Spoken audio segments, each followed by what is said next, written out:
Hey everybody, this is Brent and this is the Speaking Of podcast. Today we are continuing our little mini series where we're exploring the Lord's Prayer and some devotionals that I wrote. And my guests today are Adam Brewer, Seth Fancy, and John Robertson. They are the campus pastors at some of our campuses at King's Church. And so it's just been great to be able to sit down with them. And today we discuss the holiness of God and the hallowing of his name. Hope you enjoy my conversation with John, Seth, and Adam.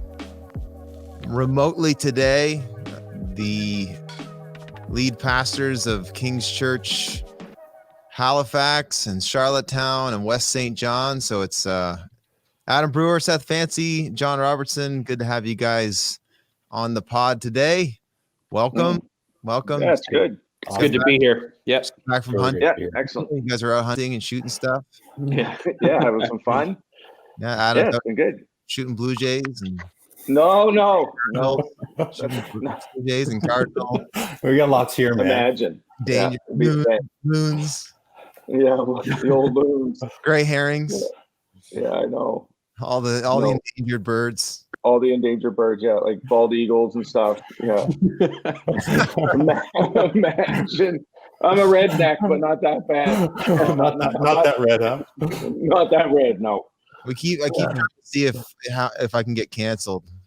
So I'll see what else we can say. Well, you might not get canceled. I could get arrested, but that would be That's or that. That's the original. That's really being canceled. You're getting canceled from civilization.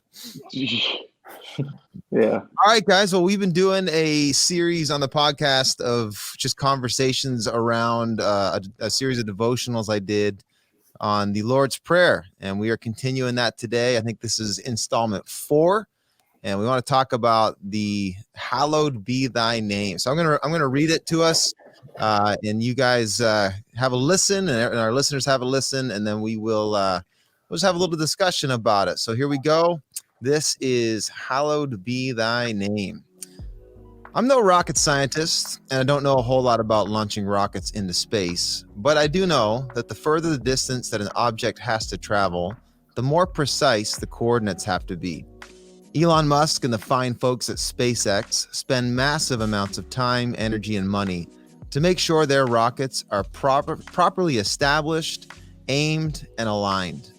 Immense precision efforts are taken long before the launch sequence is ever initiated. When you intend to fly a rocket through the atmosphere into space, you'd better be sure it's assembled and aimed in the right direction, or you're likely to end up somewhere you didn't intend to. And depending on the power and the payload of the vessel, a mistake in aim can be disastrous.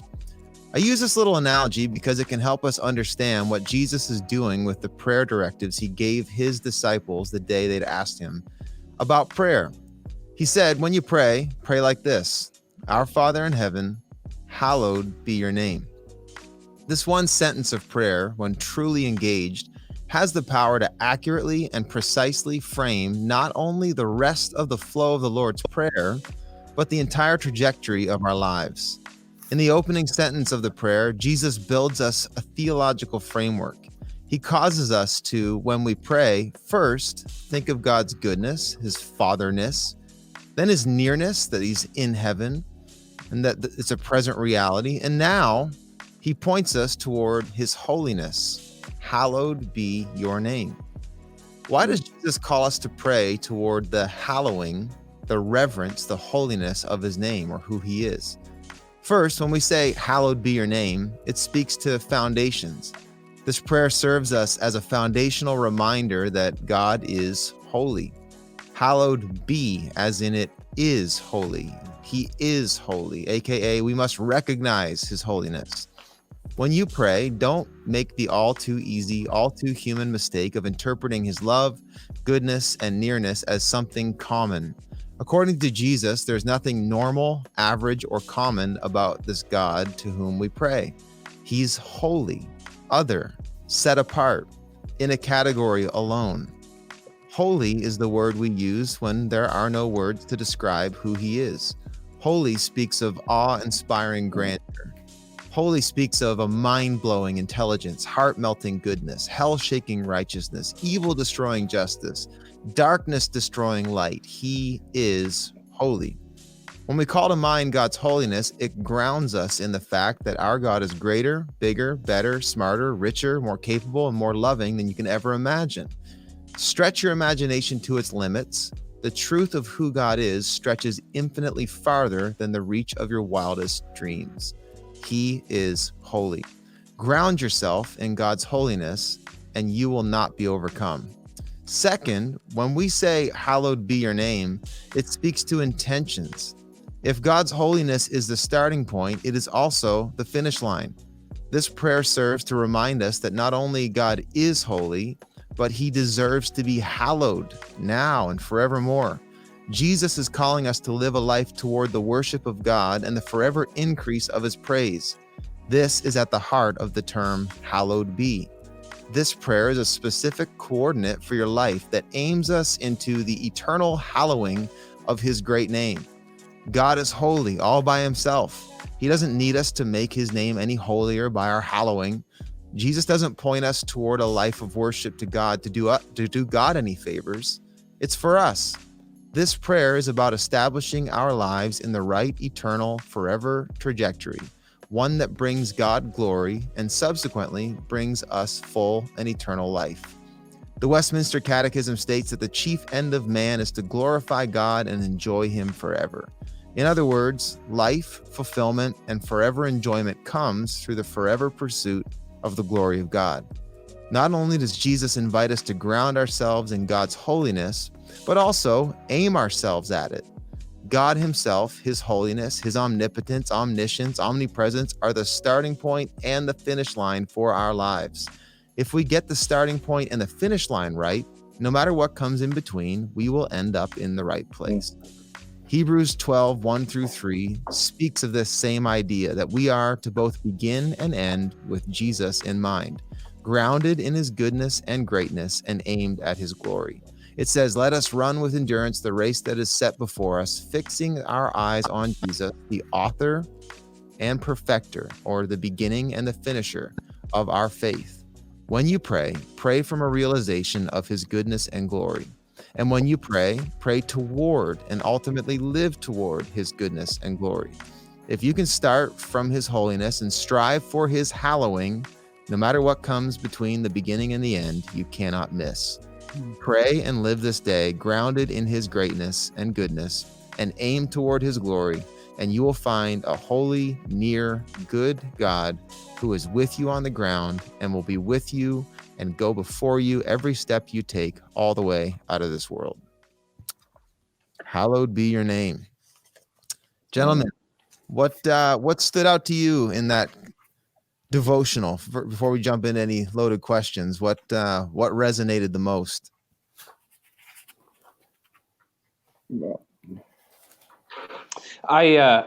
know what caught me as you read through that was a couple of things. The word father being one of the most personal, intimate words that we can use in human relationship, for one. I love how Jesus teaches us pray not as, "Hey, you up there," or "Hey, God." It's our Father. But then the next statement talks about his holiness, that he is, even though he is personal, even though he is intimate, at the same time, he's like, as you rightly put in this devotional, he is God and I am not completely. He is wholly other. Yeah. And so it's this beautiful picture of, again, a picture of how we relate to God as a father, but we're also relating to one who is not like us. And I think that's so fundamentally key as it sets us up. I don't know what you guys think, but that's just something that really resonated with me. Yeah. Down towards the end, Brent, I loved if we get the starting point and the finish line right, no matter what comes between, we end up in the right place. I just think for life, that is because what comes in between isn't always pretty or what we expect. But it's just, it says right there, if you get the start right and the end right, no matter what comes between, we end up at the right place. And I think that in just the faith journey and in the church, that is just a fundamental statement. I think it has been in my own life and those around me, that if we get those two skewed, if you don't know where you're starting and you don't know how it ends, you can really get confused and miss what God might want to do in you, through you. Yeah. Anyway, that part's jumped out. I know it's down towards the end, but it's just, oof, there's a lot in that statement, I think. Yeah. That's awesome. Yeah. You know, one of the things that really sort of struck me is just before everything happened with COVID, I was preaching at our West Campus, and I was preaching from Revelation 3. And so it's about the Philadelphia church, and the Philadelphia church are just experiencing incredible persecution and just difficulties and challenges. And the response the Lord has to them, he says, the words of the Holy One, the true one, who has the key to David, who opens the doors, who opens, no one can shut, who shuts, no one can open. And so the thing that really struck me, I mean, that's actually, it's been a real thing that's been like something I've just come back to for months and months now, right? Where it actually shaped my prayer life during COVID. So literally it was on the 8th of March when it happened.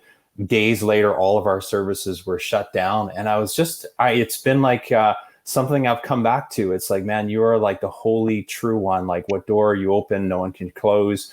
You know, what door you close, no one can open. And it's like, behold, I hold an open door of effectiveness before you. And so it's just like, that's just been something I've come back to like over and over again, like repeatedly for months now in my own prayer life. So. Yeah. Well, let's loop around. I mean, those are all kind of some of the things I was thinking about kind of unpacking a little bit more, but let's jump back to the start there. I think, Seth, you bring up a good point about, you know, before Jesus, like when he gives us the prayer, and he does want us to frame it in, you know, understanding God as a perfect father. And we discussed that in an earlier podcast. But it's almost like he's putting up, you know, the second piece to that, like, hey, let's not get it twisted, and let's not create God in our own image, and let's not bring him down too low. Right. I think that's the first and most important thing, you know, that we need to understand in our lives is like, I think is it A.W. Tozer, he said basically that, you know, your life, no man, no church is greater than his idea or his view of God. And like it, and frankly, all of the problems that we face in our souls or in the church are from a low view of God, or that you've brought God too low. And I mean, I've seen those problems in my own life, like where you have too low a view of God, it produces some pretty brutal fruit. And I think that's one of the things that Jesus is speaking to is like, don't make the mistake of first and foremost, you know, thinking that God is just this buddy, or, you know, Jesus Totally. Jesus is my homeboy, right? Like, I know. What role can you guys speak to, like the maybe the what I would call like the fear of the Lord, like it says in Proverbs, the fear of the Lord is the beginning of wisdom. Like you can't start your theology with God as my buddy. Like it has to be connected to, you know, God. No, God. Like this is where, yes, we come to him as Father, but he's holy. He's a holy Father, and it's not the same as, you know, this big guy upstairs. You know, the man in the sky. You know, the fear of the Lord is the beginning of wisdom. What do you think that means? Yeah, I mean, I think again, it keeps us in our place, and it keeps God in his place. Totally. The fear of the Lord is that sense of awe. I'm in awe of this God. I mean, you read like the prophet Isaiah 6, or you even read in the book of Revelation, which is our current series. These men, these prophets, these apostles, when they see God in his fullness, what do? It's not like they just go up and throw their arms around them and hey, buddy, you know, it's like they hit the deck, man. Like they get, they go right face down on the floor. Some of them are like John is describing himself as like, I was like a corpse. I was dead, you know? And I think for me, it's so easy. I think it's so easy to lose perspective. And I love the fact that the Bible, all through the scriptures, not just in Isaiah or the book of Revelation, from day one, even when Jesus is walking the earth. He commands this level of awe-inspiring. He's an awe-inspiring figure. People were like astounded by his teaching, right? Like we've never heard this before. I think of John's description of Jesus in the garden before he's arrested. Like he basically just wipes out the entire Roman centurion just in a moment, right? Like it's this picture of God. And I think for me, like it's so easy for us to get misdirected, to become awed at the wrong things. Yeah. Like awed at, maybe my own working, my own doing, someone else's working, someone else's doing. And the fear of the Lord, again, for me, is a place of just it sets me in my place almost every time. And it's like, it's not a, hey, I'm set in my place one time in my life. I keep coming back to this place of just awe-inspiring posture, I guess, before the Lord. So it's definitely it's a key, right, to absolutely life, is being able to keep postured in a place of fear and reverence before the Lord. Like, what is it? I don't know if it's actually in the Bible, but there is an old proverb that says like familiarity breeds contempt, right? And we get too familiar with our idea of God. And there's been times in my life, whether it's I'm driving and or I'm in a worship service or something, and I'll find myself, I'll be singing a worship song and saying these words that in no way does my mind, my body, or my affections actually match what I'm saying. Like you can say, like, whatever, what's a lyric, what's a worship lyric that we can bring to mind? A mighty fortress is our God, a mighty bulwark is he. Not that I've been singing that song all that much, but but like we're singing these rich, like, who can stop the Lord Almighty? I'm singing it while I'm actually like tying my shoe, and I'm not actually thinking about how mighty God is. And I think there's a level of we as human beings, we just get over familiar and over comfortable, and I think that actually begins to rob the power and like really get us off, or get our like foundations off balance when it comes to how we approach God. If he is not first and foremost holy and other and terrifying at one level, right? Like that's I think you make a great point, Seth. Like if you do a Bible study, anytime someone had a revelation of God, in fact, the whole Old Testament is, don't touch the mountain and you'll die if you touch the mountain. Like the bird lands on the mount of God, like it dies, and it's like it establishes the Lord who lives in unapproachable light and who no one can see and live. And like Moses says, can I see your glory? And he says, no, you can't. I can show you where. Basically says in Exodus, like, I'll show you where I just was, is basically what it's talking about when he says, like, I'll let you see my back. What it really means, show you where I last was. And that's all you can handle. Wow. It's like we just get this sort of flippant. And I think that's the beginning of the end, is when we get flippant about, and that's I don't know if you guys have seen that in your own life, but the times where I have, or maybe inconsistencies or a sin issue or lethargy or whatever in my faith, it all stems back ultimately to a low view of God. And the times where like I'm on fire, and the times where God's like really got me and I'm giving myself fully to him, and I would say I'm most alive in my faith, that has stemmed back to some revelation where God reasserts his godness with me. Like, I don't know if that's been your experience. The way I even I kind of grew up, or maybe a lot of us have, and I just had that confused, like, to fear God, I was actually fearful of him. And because I was fearful of him, I was scared to take things to him, which actually was a sin issue. Right. And I just, that healthy sense of fear, that word fear is just, we define that wrong in this sense.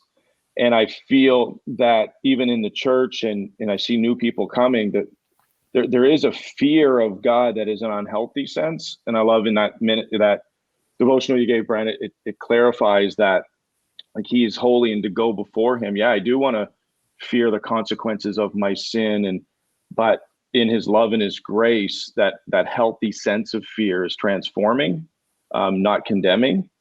I don't know. Yeah. Well, I think it's really important that we press in on that. Like when the Bible speaks of fearing the Lord, it's not terror. It's not fear. It's not fear of, God's vindictiveness or vengeance or is, like whatever, all the, it's not where we go immediately with the idea of fear. It's more speaking of the way that you fear. Okay, here's the best illustration I've heard is Dallas Willard talks about, none of us right now, I mean, we're sitting in our offices or our home office. We have Adam, you're a former electrician, so you could speak to this better than any of us, but we probably have X amount of wattage of electricity running around us right now that if you got your fingers somewhere they shouldn't be, could kill you. Right? And that's right. But we aren't right now afraid of the electricity. We're aware of its power, and if you take it out of its rightful place, it's going to be very bad for you, right? And it's the same. I think that's when the Bible speaks of fearing God. It's understanding. It's not a fear that's out to get you. The same way electricity is not out to get you. It's power, and right. if you don't have it in its rightful place, it's going to be bad. Like it has to be kept. And that's what reverence means. Like you know that as long as that electricity is in those power cables that are, insulated, and as long as I don't touch that and touch something else, I'm going to be all right.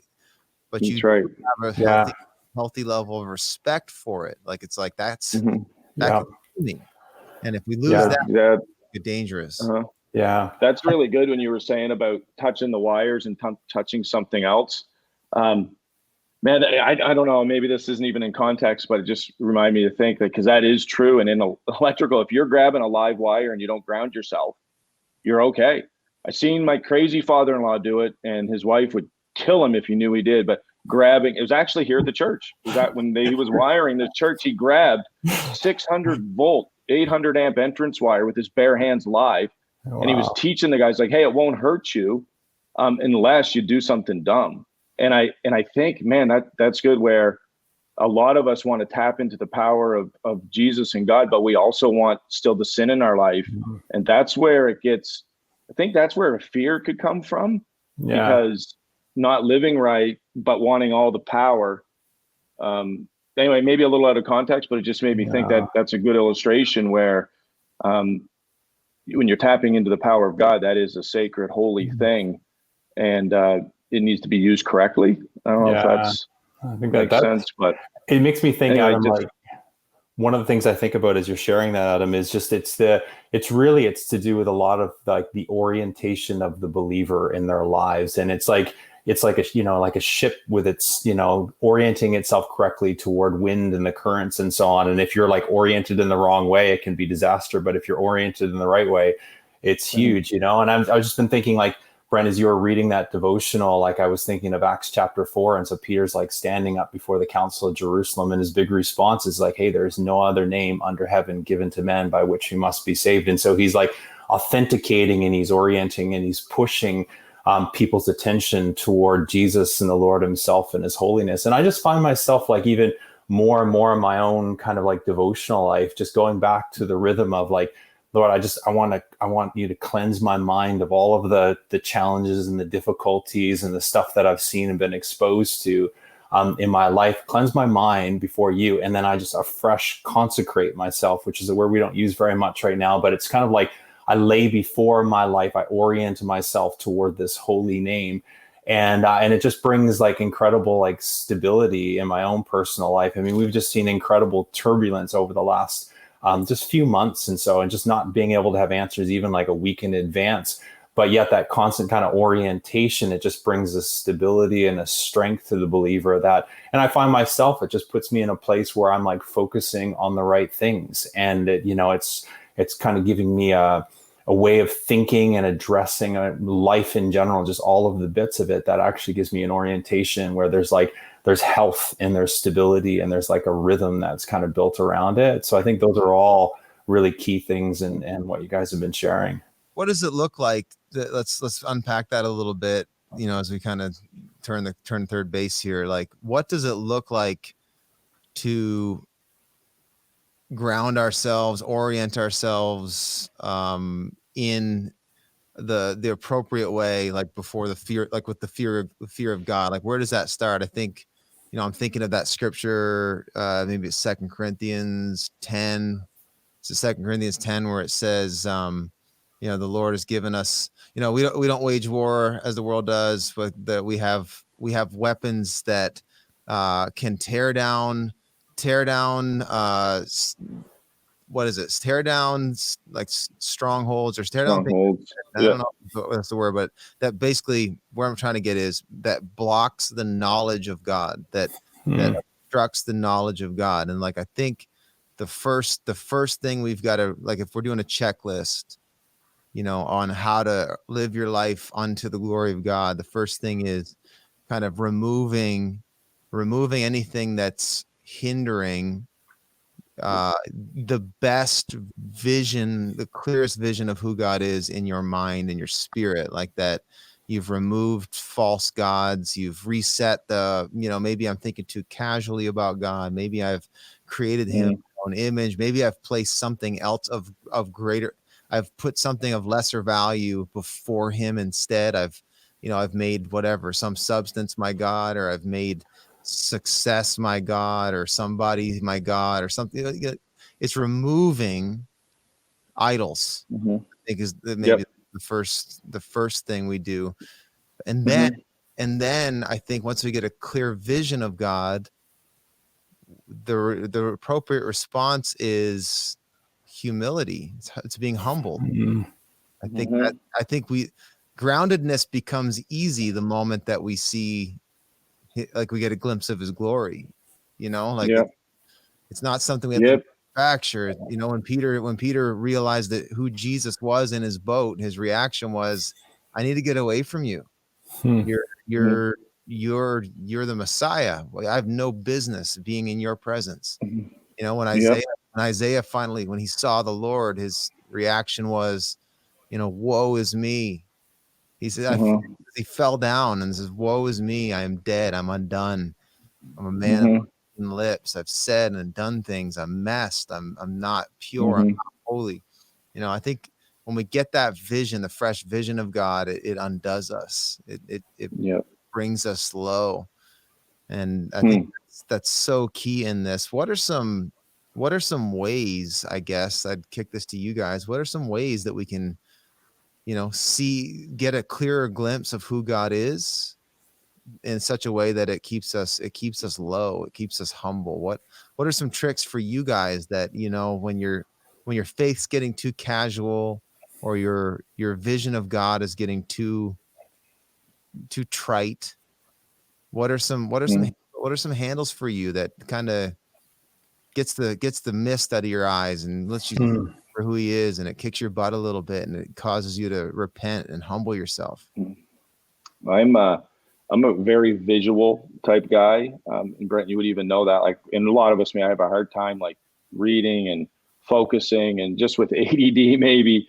And I find, obviously I do have like morning routines or different things that I do. Like for me, I do the first 15, which is 5 minutes in prayer, 5 in worship, and 5 reading.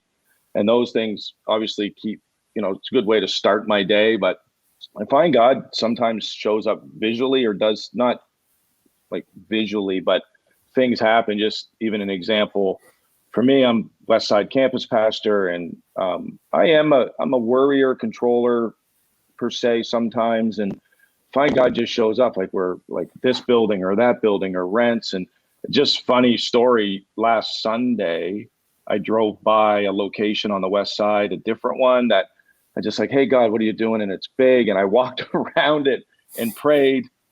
I'm like, hey God, maybe this would be cool, like neat. And literally, I drove by it the next day at the end of the day, and it was tore down. It was literally a pile of steel with excavators on top. And I was just like, and I think because of like the holiness of God and the fear of the Lord, and actually spending some time with him. I know that's maybe elementary. Oh, spend time with God, read the Bible, pray, worship. But in doing those things, I tend to get little reminders from him that reminds me that, hey, you need to just stay on those knees and work hard and get ideas, but listen when I speak sometimes, and be content with where you're at and do the best you can with what you have. Because we all know that line.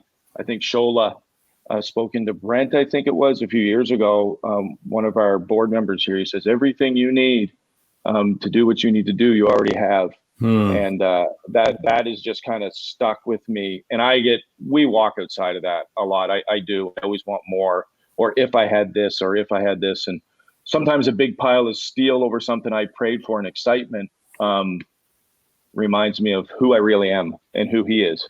It's really good. Anyway. It's great, man.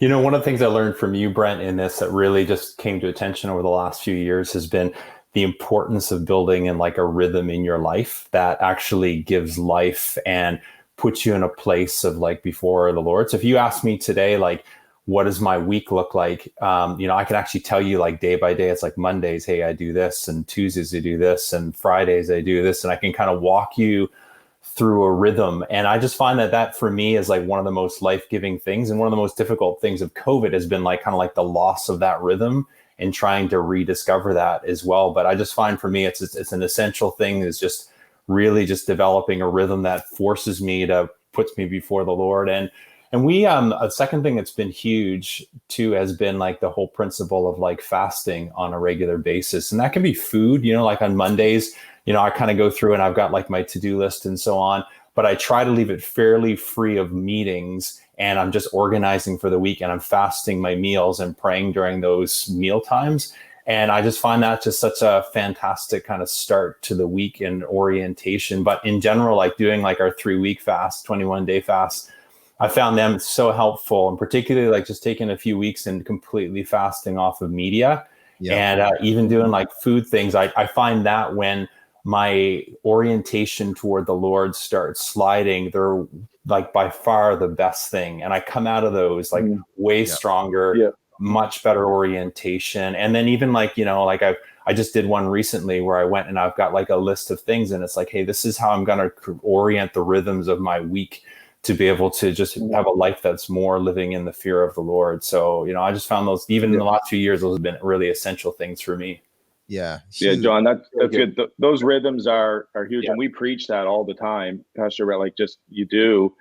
And at our recovery ministries that run at our different locations, and it's just those rhythms are not to be taken lightly. Journaling is another huge thing, and it's a hard thing to do. But the some of the most fruitful times in my life, and I'm not faithful in that all the time, but the times I am, it's amazing to be able to go and look back and see, you know, where you were mentally, how much, and being truthful in your journaling, like actually what you watched on TV or what you're doing here, like taking stock, I guess, and where you're at. But that's good, John. Really good. Into the role of just intentionality. Really, like totally. We don't drift towards we don't drift towards holiness. We don't drift towards worshiping God. We drift towards selfishness, right? Self-gratification. Totally. And I think that's why fasting, I'm glad you brought that up, John. Like that's been such a tool, you know, for me. Is I do, you know, probably 3, 4, sometimes 5 21-day fasts a year. Where, you know, I kind of have my own system. Works for me. It's called the Brent Ingersoll Total Health Fast. Trademark. It's just where when you already spoke to it some, like I'll flush out, you know, try to clear my mind so I can get a better vision of God. It's getting cluttered. So I'll get rid of social media and the news. I just clear out Netflix, sports, no digital media whatsoever, unless it's nutrition for my mind and my spirit. So it can't even be empty calories. Like it can't even be, whatever, some random podcast, sports, or, it's not necessarily bad, but it's not positive. Totally. So that my mind and then body, I'll eat clean and really try to flush out my, because your body's part of it too, right? Like, I mean, it's absolutely part of it. So I think, I think like what you're saying, this is why spiritual disciplines are actually important, I believe. Yep. Like you're hitting something, I think, Brent, that's so important for our listeners to hear, is just this level of self-awareness and self-reflection. One of the things that I constantly am trying to be aware of are my emotions and my feelings. And understanding that those are actually indicators. I think, I can't remember who said it, but someone said like your emotions are great indicators, but they're terrible masters, right? That's right. Which is so true. And so if there's a place in my soul that I start to feel off, I'm very intentional about looking at that and bringing it to God. One of the things I've been trying to incorporate in my life more and more these days, just to cultivate the fear of the Lord more, truly is in the area of confession, confessing my sins. I was struck a couple of months ago, I think it was a month ago, maybe. I was listening to the Carey Nieuwhof podcast, and Gordon MacDonald was on there. And this is an older pastor. He's 80, 85 years old now. And he was given like the 15 things you need to know, looking back in time, and things that, he's given reflective. And you have a young guy like me, well, not so young anymore, but, and I really, really listened into that. And one of the things that he said was that it was very often he discovered in his life that he would almost on a daily basis call a friend from college for about 5 minutes. Either it was him, I can't remember if it was John Ortberg or somebody like that, but the practice was really compelling to me, that they would call 5 minutes every morning simply to confess their sins. And I thought that was so intentional, so practical. And when we're just so aware, just so self-aware, but it really keeps a soul and a heart truly humble before the Lord. When that becomes an activity, a practice, it's intentional. It's just not going to happen by itself. There is work. There is work in this as well, right? So it's really good. Yeah. One of the things I think about, Brent, is with just sort of back to fasting and that spiritual discipline as well, is I think a lot of believers have heard us talking about fasting, and I think many believers have just honestly just been worried about it or not done it at all, right? And I just think there's something really missed in this day and age about how powerful that can be. And it doesn't have to be like straight food, like it can be exactly what you're talking about. But I feel it does two things. Number one is it resets me in the moment. But actually, if I look back, my life has actually been changed through it. Like I'm actually a different guy now through going through that rhythm of like fasting a few times a year and going through that like 21-day fast, that there's things that I picked up that I'm doing right now today that, I didn't do like years ago. Right. And it's really changed just the way that I live and my orientation toward the Lord. And it's stuff that really sticks over time as well. And so I guess anybody listening to this, I'd want to encourage them really just to step out. It's like, could be something like do media at first, maybe, change. There was one that we did. This is one of the most memorable ones that we did that really struck me is, Brent, you had a conversation with a few of us. I think it was you, Adam, and I.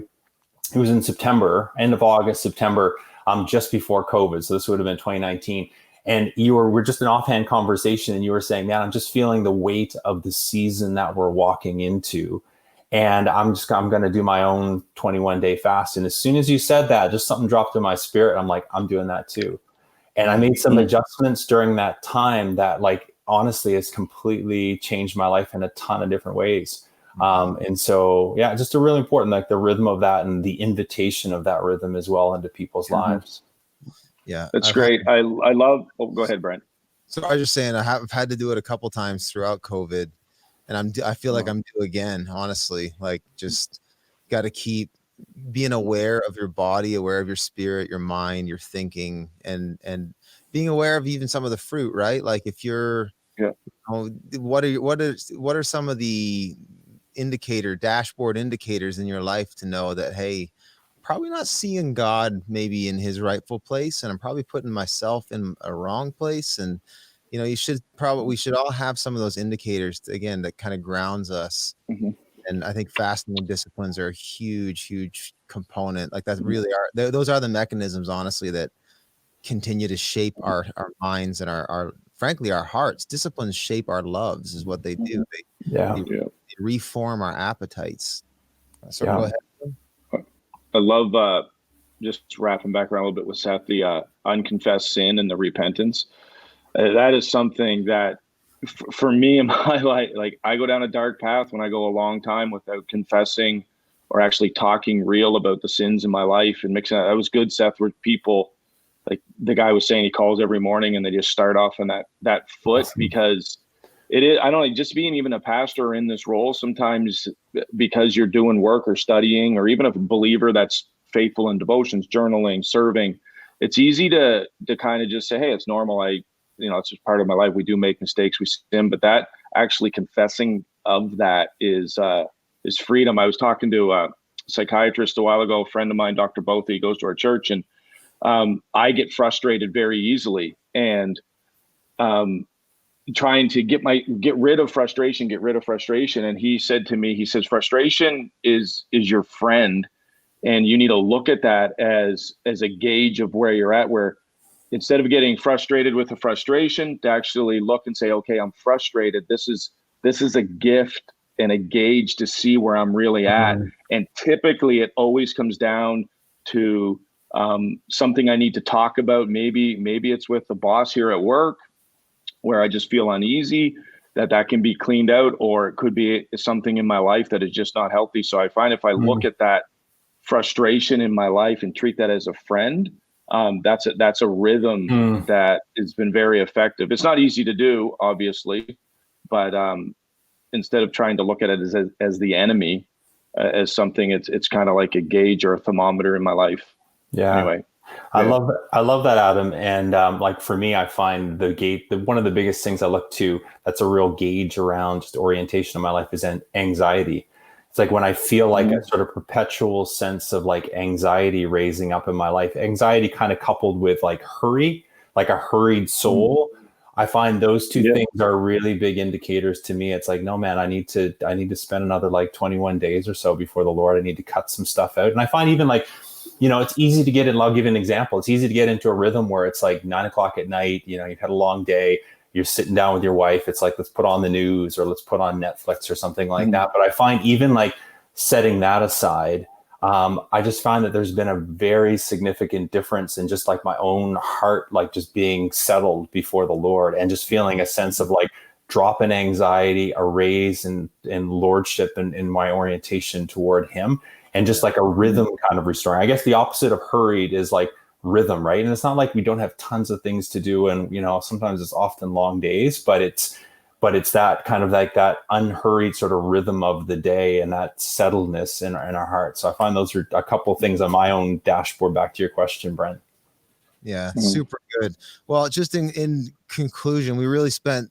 I mean, this is a huge topic that we could probably pack in a lot of detail, but we spent pretty much all of our time talking about grounding ourselves in his holiness, like even just posturing ourselves. We didn't actually get into like, the component of it's important that Jesus said, hallowed be your name, and not just holy is your name. And I for a long time, my son and I just made that correction this past year, because every day I drop my kids off at school, we pray the Lord's Prayer on the way, and my daughter doesn't drive with us to school anymore. She walks. So it's been my son and I, and we just made that shift this year of, no, Jesus said to pray, hallowed be your name.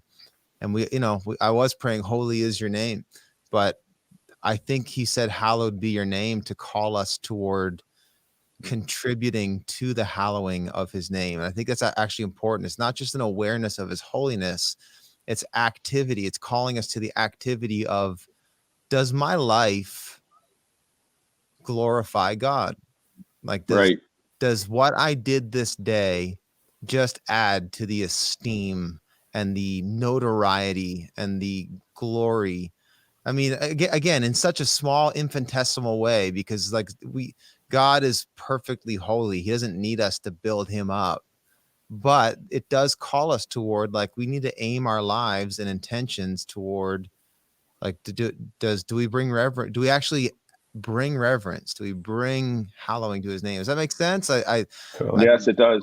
Important that we're proactive in it. It's not just about like being grounded in it, but it's proactivity. It's like directing our actions. It's speaking in ways that hallow him. It's living in a way like that's what I mean, not to get in a whole tangent here, but that's really what the heart behind the commandment, where it says, like, first, like the 10 commandments talk about, have no other gods before me, and then it says, don't take my name in vain. And that's not about saying necessarily like, oh my God, in an improper context. It's about carrying the name of God in a way that brings it down. That's right. Really, it's good. About. And it's so really good. Hallowing his name means like carrying his name in a way that continues to elevate it. Like, it's like the John the Baptist, you must increase, I must decrease, and I must live my life in such a way that it continues to see the increase and the expansion of the hallowing of your name. That's, I think, really important, that we don't miss that before we sign off, that the prayer calls us to groundedness, but also intention and like aiming and intentional living for his glory. If that makes sense, not just living in it or from it, but for it, and seeing my life as a vessel that can bring more glory to his name, if that makes sense. So totally does. It's good. Well, I wasn't really asking a question there, just kind of bringing some final thoughts, but guys, I do appreciate you. I do appreciate you taking the time today and continuing these conversations about the Lord's Prayer. I'm finding them helpful just to unpack outside of my own line of thinking, to hear you guys' perspectives, and hopefully our listeners today found this helpful as well. And we'll see everybody next time. Thanks, guys. All right. That's good to be here. Hey, thanks for tuning in today, everybody. I hope you enjoyed my conversation with John and Seth and Adam, and I hope that you're able to ground yourself in God's holiness today and see that your life is a mechanism that brings him glory. If you haven't already, I'd love it if you'd share this episode or the podcast on whatever social media platforms you frequent, and hey, maybe even leave us a positive review and help us get the word out to as many people as possible. I hope you have the best day, and we will see you next time.